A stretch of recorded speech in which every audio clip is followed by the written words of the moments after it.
할렐루야. 네, 우리 다시 한번 하겠습니다. 할렐루야. 우리 하나님은 찬양받기 합당하십니다. 오늘은 그리스도인의 세 가지 부요함이라는 제목 가지고 여러분과 함께 하나님 말씀 나누도록 하겠습니다. 여러분, 예수님께서는 베드로와 그의 형제 안드레에게 나를 따르라 그렇게 말씀하셨습니다. 그 말씀을 들은 그들은 배와 그물을 즉각 버리고 예수님을 따랐습니다. 여러분, 어부에게 있어 배와 그물은 전 재산이나 그렇게 다름없지만 그들은 예수님의 부르심 앞에 순종하며 나아갑니다. 베드로와 안드레가 이러한 결정을 할 수 있었던 그 이유는 배와 그물이 줄 수 없는 그 어떠한 부요함이 예수님께 있음을 보았기 때문입니다. 여러분, 요즘 마트에 가보시면 수박이 한참 많이 나와 있습니다. 저는 수박을 좋아해서 이 좋은 수박 고르는 방법에 상당히 관심이 많습니다. 올해 벌써 제가 먹은 수박이 4통이나 됩니다. 그런데 여러분, 제가 잘 고른 것인지 아니면 이 전국적으로 농사가 다 잘 된 것인지 모두 맛있었습니다. 이처럼 우리는 이 수박을 고를 때 이렇게 톡톡 쳐보기도 하고 들었다 놨다 또 돌려보기도 하고 또 수박 색깔을 보기도 하면서 맛있는 수박을 그렇게 고르려고 합니다. 여러분들이 수박 한 통을 그렇게 골랐다고 한번 생각해 보십시오. 그렇게 수박을 골랐는데 더 좋은 수박이 있는 겁니다. 그러면 여러분 보통 어떻게 하십니까? 네, 앞서 골랐던 그 수박을 내려놓기 마련입니다. 여러분, 베드로와 안드레가 이 배와 그물을 내려놓은 이유가 바로 여기에 있습니다. 이들이 왜 그물과 배를 내려놓았습니까? 더 가치 있는 것을 발견했기 때문입니다. 이것을 신학적인 용어로는 하나님의 찾아오심이라고 할 수가 있습니다. 그분이 나에게 찾아오시고 내 눈을 밝히셔서 내가 그간 보지 못하였던 이 존귀한 존재인 예수님을 보게 하신 것입니다. 여러분, 우리가 예수님을 만나기 전에는 이러한 삶을 살았을 것입니다. 배와 그물이 우리의 삶을 윤택하게 한다는 것입니다. 여러분, 맞습니다. 배와 그물이 있으면 우리의 삶은 보다 윤택하게 살아갈 수가 있습니다. 그러나 예수님을 만난 사람들은 다들 한결같이 배와 그물을 버리고 주님을 따르는 것을 보며 우리는 한 가지를 체크할 수가 있어야 합니다. 예수님에게는 배와 그물이 줄 수 없는 그 어떤 부요함이 있다는 것입니다. 오늘은 예수 그리스도를 믿는 우리가 누리는 세 가지 부요함에 대해서 함께 말씀 나누도록 하겠습니다. 특별히 재물이 많은 청년의 모습을 통해 우리의 삶을 한번 돌아보는 귀한 시간 되시길 바랍니다. 오늘 본문 16절을 함께 읽겠습니다. 시작. 어떤 사람이 주께 와서 이르되 선생님이여 내가 무슨 선한 일을 하여야 영생을 얻으리까?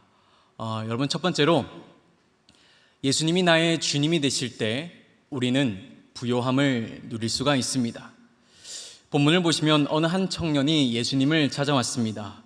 이 청년은 어릴 적부터 유대 전통과 그 토라의 말씀을 체계적으로 교육받던 청년이었습니다. 오늘날로 얘기하면 어떠한 목표를 향해 그 코스를 차근히 밟은 그런 사람이라고 할 수가 있겠습니다.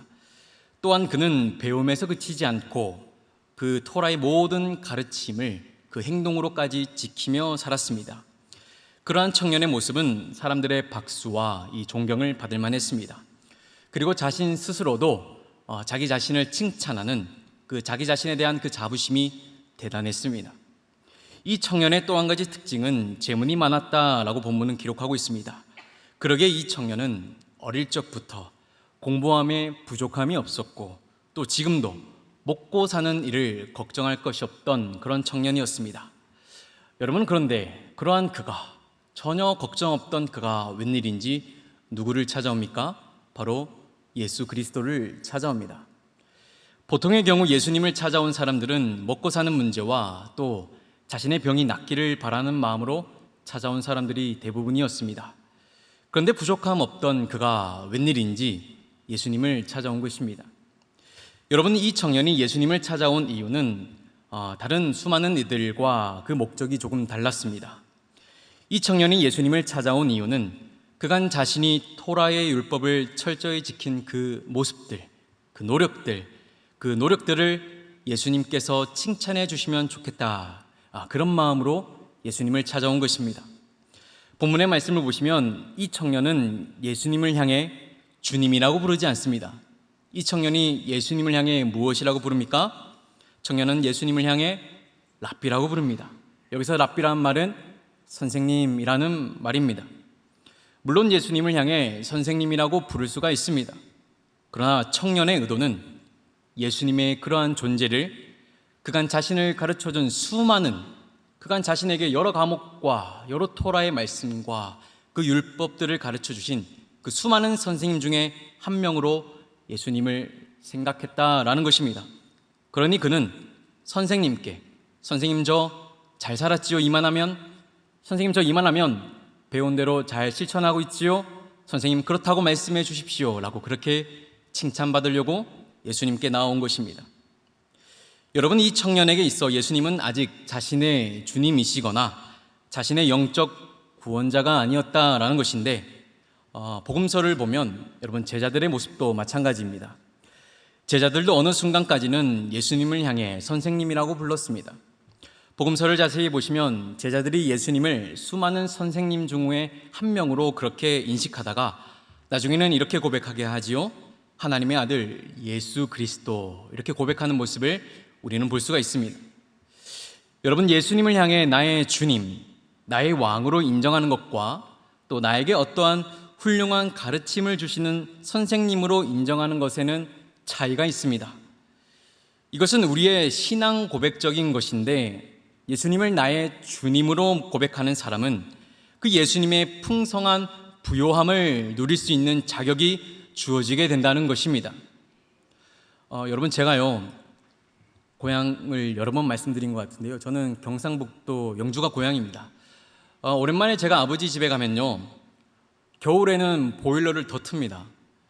그리고 여름에는 에어컨을 더 낮추고 더 세게 틉니다. 그런데 저는요 여러분, 심지어 밤에 잘 때도 그 보일러나 에어컨을 끄지 않습니다. 그런데로 저는요 여러분, 이 전기값, 이 전기료가 얼마나 나올까 그렇게 걱정하지 않습니다. 왜 그렇습니까? 제가 낼 것이 아니기 때문입니다. 예. 그리고 아버지 집에 가서 이렇게 냉장고를 열어보면 저희 집 냉장고보다 훨씬 더 많이 먹을 게 들어있습니다. 저는 저희 아내와 함께 잘 되었다, 여기서 한번 마음껏 먹고 가자라는 마음으로 냉장고에 있는 것을 마음껏 먹습니다. 근데 여러분, 제가 그렇게 전기를 막 쓰고 또 연료를 막 쓰고 또 냉장고에 있는 것들을 마음대로 먹었다고 해서 그 누가 저에게 욕심이 많다라고 그렇게 얘기하지 않습니다. 왜 그렇습니까? 제가 아버지의 아들이기 때문입니다. 마음대로 먹고 누릴 수 있는 자격이 저에게 있기 때문입니다. 저는 그렇게 생각합니다. 여러분, 출애굽기를 보시면 이 노예, 종들에게도 희년이 있습니다.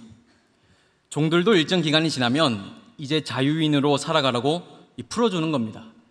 그런데 그 종들이 자유를 버리고 오히려 자신의 이 귀를 이 주인집 문설주에 대고 못을 박아달라라고 그렇게 얘기합니다. 그러니까 자신의 귀를 주인집 문설주에 못 박음으로 자유인이 되지 않겠다라는 것입니다. 오히려 다시 주인의 종이 되겠다는 그러한 선언입니다. 여러분, 그 이유가 무엇입니까? 분명 자유가 주어졌고 이제 노예의 신분을 떨쳐버리고 자유롭게 자기가 원하는 대로 그렇게 살아가면 되는데, 오히려 종들이 자기의 길을 주인의 집 문설주에 대고 못을 박고 주인의 집을 떠나지 않겠다라고 말했다라는 것입니다. 여러분, 그 이유가 무엇입니까? 종들은 알고 있습니다. 주인의 집에 있을 때가 가장 행복하고 가장 평안을 누릴 수 있음을 그 종들이 알기 때문입니다. 여러분, 예수님이 나의 주님이 되실 때 우리가 누리게 되는 부요함이 바로 이것입니다. 우리의 삶에 주인이 있다라는 것입니다. 더 넓게는 아버지가 있다라는 것입니다. 아버지는 내가 할 수 없는 그러한 일들을 대신해 줄 수 있는 능력이 있습니다. 우리가 인생을 살아가다 보면 정말 우리 힘으로 안 되는 것들이 있습니다. 그리고 어느 한 번쯤은 그렇게 기대고 싶은 순간이 있습니다. 그런데 여러분, 아버지가 있다는 것은, 아버지와 함께 살지 않아도 아버지가 있다는 것은 참 그늘이 되고 힘이 될 때가 있다는 것입니다. 여러분, 우리의 주님이 되셔서 또 우리의 아버지가 계시다는 것은 바로 이러한 부요함을 누리는 것입니다. 여러분, 본문의 청년이 지금 무엇을 놓치고 있습니까? 예수님을 나의 주님, 나의 왕으로 인정할 때 누리게 되는 그 풍성한 부요함을 놓치고 있습니다. 이 청년은 이미 자기 삶이 윤택하고 자기가 잡고 있는 그 명예와 삶에 만족하다 보니 예수님이 굳이 자신의 주인으로 그렇게 왕으로 있지 않아도 되는 것입니다. 바라기는 여러분 모두가 예수님을 나의 주인으로, 주님으로 그렇게 고백하길 주님의 이름으로 축복합니다.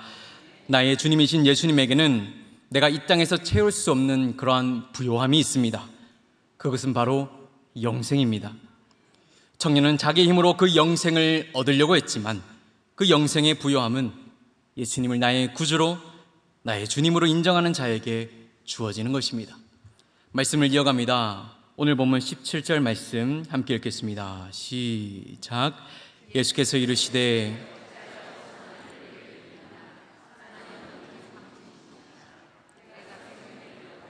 계명들을 지키라.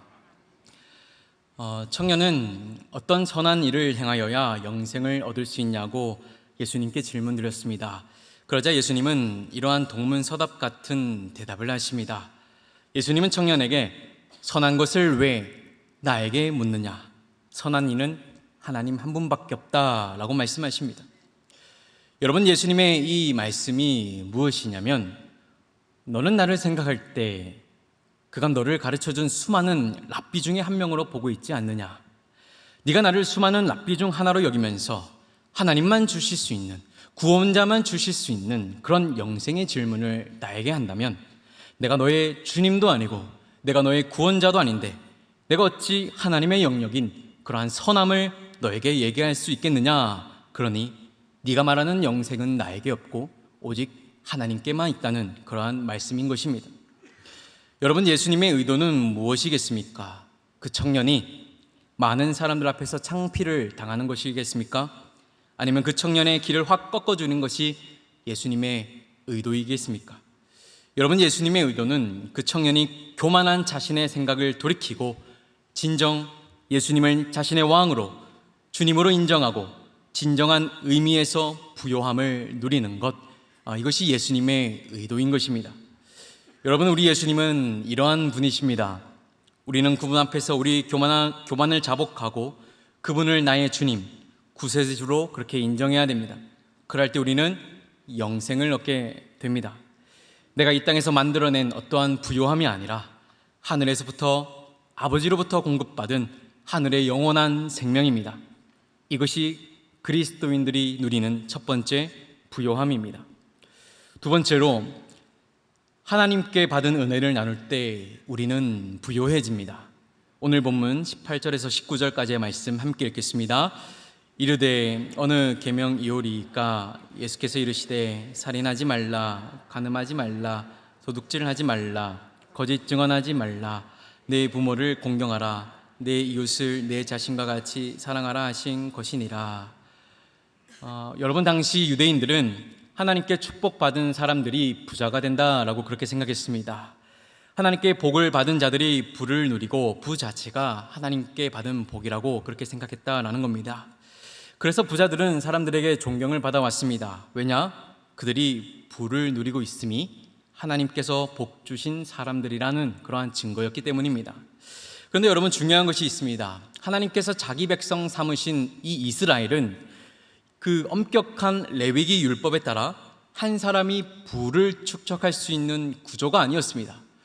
고대 이 유대 사람들은 이 부자가 하나님께 복받은 사람들이라고 이렇게 생각을 했지만, 사실 이 레위기법에 따라서 이 하나님의 백성들은 어느 한 가정이, 한 사람이 그렇게 부를 축적할 수 있는 구조가 아니었다라는 것입니다. 왜냐하면 이스라엘 사람들은 객과 고아와 가부들을 돌봐야 했기 때문입니다. 그들을 돌보게 되면 내 소유의 재산이 쌓일 수가 없었습니다. 또한 여러분, 모퉁이법도 있습니다. 밭의 각 모퉁이는 가난한 이들이 수확할 수 있도록 남겨두어야 했습니다. 또 떨어진 이삭은 줍지도 못했습니다. 그런데 어느 한 가정이 부를 축적했다. 이것은 무엇인가? 구조적 제약을 뚫고 편법을 취해서 자신의 이익을 취했다라는 것과도 같습니다. 부를 축적할 수 없는 또 다른 이유가 있습니다. 그 이유는 당시 사람들은 거의 다 농업에 종사했고 농업에 따라 작은 시장이 이루어지는 그러한 경제 형태였습니다. 그런데 여러분, 우리가 잘 아는 대로 이 월삭 예배라든지 또 기본적인 안식일, 그리고 이스라엘에는 각종 절기 행사가 참 많이 있었죠. 그런데 그런 안식일 또 월삭 그런 절기에는 농사일을 하지 못하는 그런 규율이 있었습니다. 만약 절기나 안식일에 일하다 걸리게 되면 돌에 맞아 죽을 정도로 엄격한 규율이었습니다. 그런데 여러분, 농사일을 해보신 분들은 잘 아실 겁니다. 농사일은 날씨와 파종, 추수 날짜가 상당히 중요합니다. 오늘 못 심으면 내일 심으면 되지라고 그렇게 생각하지만 여러분, 농사가 그렇지 않습니다. 그런데 여러분, 이 농사꾼이 내가 파종해야 하는 날, 한 달에 몇 번씩 안식일과 절기가 있어 이 농사의 중요한 때를 놓치게 된다면 여러분 어떻게 되겠습니까? 그 수확량이 적을 수밖에 없습니다. 오늘 심어야 되는데 일주일 동안 앞으로 일을 못한다라고 생각해 보십시오. 일주일 후에 심으면 그 절기가 바뀌기 때문에, 그 시기가 바뀌기 때문에 그 수확량이 줄어들 수밖에 없다라는 겁니다. 심지어 겨우 맺은 이삭이라고 하더라도 내가 다 가질 수가 없는 것, 이것이 이스라엘 사회입니다. 근데 여러분, 어떻게 부자가 될 수 있느냐? 이것은 안식일과 절기법을 어겼을 때는 가능합니다. 여러분, 부자들은 이렇게 했습니다. 가난한 이들에게 품삯을 주고 자신의 밭에서 일을 시키는 것입니다. 이 방법이 참 기괴한 것은 부자들은 안식과 또 농작물을 그렇게 지키며 지낼 수가 있었지만 가난한 이들은 일거리가 생기자 기존에 드리던 예배와 절기를 뒤로하고 어쩔 수 없이 안식일에도 일해야 하는 그런 상황이 발생하게 된 것입니다. 여러분, 성경은 왜 이 청년을 소개하며 그에게 재물이 많았다고 기록하고 있겠습니까? 그것은 예수님께서 이 청년이 진정한 의미에서 부요함을 누리기를 바라셨기 때문입니다. 예수님께서는 부자 청년인 그가 자신만 경건하게 살 것이 아니라 자신의 이웃들도 그러한 삶의 여유와 윤택을 누리며 하나님의 그 풍성함을 누릴 수 있도록 돕는 것, 때론 일하지 않더라도 포도원 주인의 마음으로 품삯을 지급해주며 적어도 이 부자 청년의 마을에는 먹고 사는 일 때문에 안식일에도 일해야 하는, 그렇게 예배하지 못하는 자들이 없도록 돕기를 예수님은 바라신 것입니다. 여러분, 오병이어의 기적을 한번 생각해 보십시오. 물고기 2마리와 떡 5개를 나눴습니다. 자기 한 명 먹기도 부족한 것을 나눴습니다. 그러자 그것이 예수님의 손에 들어가 5,000명이 먹고도 남았습니다. 여러분, 이것이 그리스도의 부요함을 누리는 방식입니다. 세상은요, 여러분, 빵을 반으로 나눠 다른 이에게 주면 나에게 남는 것은 반이라고 그렇게 말합니다. 맞습니다. 빵을 반으로 나눠 옆 사람에게 주면 나에게는 반이 남습니다. 이것이 세상의 이해입니다. 그러나 하나님 나라 가치관은 오병이어를 통해 우리에게 분명하게 말씀해주고 있습니다. 분명 나누었고 전부를 드렸는데 더 풍성해졌습니다. 없어지지 않았습니다. 모두가 먹고도 남았습니다. 이것이 하나님 나라의 부요함입니다.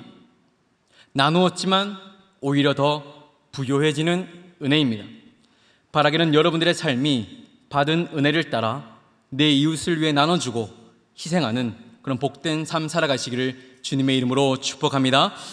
여러분들이 받은 사랑을 이웃을 위해 나눠주십시오. 그 은혜를 흘러 보내주십시오.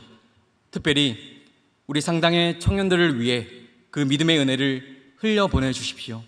그 청년들이 여러분들이 흘러 보내주신 그 은혜로 인해 주님을 만나게 될 것입니다. 그리고 여러분, 한번 지켜보십시오. 분명 내가 받은 그 은혜를 흘러 보내주었을 때에 내 손을 떠났지만 없어지는 것이 아니라 더욱 풍성하게 하십니다. 이것이 나누었음에도 불구하고 그리스도인들이 누리는 두 번째 부요함입니다. 세 번째로, 예수님께 순종하는 자는 부요합니다. 오늘 본문 20절, 21절 말씀입니다. 우리 함께 읽겠습니다.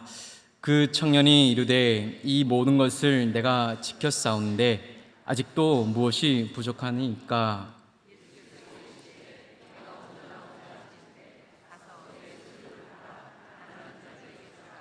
그리하면 하늘에서 보화가 내게 있으리라.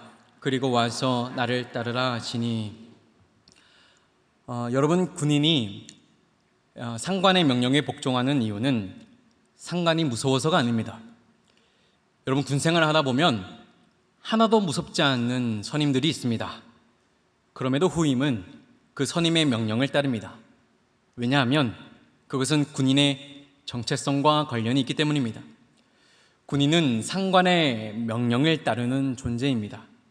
그 정체성이 확립되어 있기 때문에 군인은 명령에 살고 명령에 죽는 것입니다. 그리스도인의 정체성도 이와 같습니다. 그리스도인의 정체성은 그분의 말씀을 따르고 지키는 사람들입니다. 더 나아가 내 이치에 맞지 않음을 알고도 순종하는 자들, 이러한 자들이 그리스도인들입니다. 이 정체성을 기억하시면 우리가 어떠한 생각과 판단을 해야 하는지 아주 명확해집니다. 그것은 내가 좋아하는 일, 내가 하고 싶은 일도 중요하지만 때론 내 이치와 맞지 않아도 주님이 명령하시면 순종하는 것, 이것이 우리 그리스도인의 정체성인 것입니다. 우리 신앙 가운데 이것이 올바르게 확립되어 있다면 신앙생활은 무척이나 재밌다고 할 수가 있습니다. 우리의 정체성이 주님의 명령에 순종하는 것이라면 우리는 우리의 이치에 맞지 않아도 그럼에도 주님께서 더 선하고 아름다운 길로 인도하실 것을 신뢰해야 하는 것입니다. 본문을 보시면 청년은 예수님께 이렇게 얘기합니다. 예수님, 저는 어려서부터 율법을 아주 잘 지켜왔습니다. 또한 저는 안식일을 한 번도 빠지지 않고 거룩하게 지켜왔습니다. 그리고 누구보다도 헌금을 많이 했고 주변 사람들에게도 소문도 좋습니다. 혹시 제가 더 지켜야 할 것이 있습니까? 이러한 청년에게 예수님은 이렇게 말씀하십니다. 청년아, 너는 너의 그 완벽한 신앙의 행위가 자랑이 되었구나. 또한 너의 삶을 보니 부족한 것 없이 지금도 넘치는 재산을 가지고 있구나. 그러나 그것은 영원하지 않다. 그것들은 삶의 도구일 뿐이지 너를 영원한 길로 인도할 수 있는 것이 아니다. 나는 네가 진정한 신앙의 방향을 다시 설정하기를 바란다. 네가 가지고 있는 것, 그것을 가난한 사람들을 위해서 나눠주고 너는 나를 따르라. 이것이 영원한 삶이고 이것이 진정한 의미에서 너를 부요하게 할 것이다 라고 주님은 그 청년에게 명령하십니다. 여러분, 오늘 예수님의 말씀과 같이 혹 예수님의 명령이 내 이치에 맞지 않을 수가 있습니다. 사람들은 이러한 말씀을 들으면 늘 마음이 불편해집니다. 그러면서 하나님은 꼭 내 재물에 관심이 있는 것처럼 느껴질 때가 있습니다.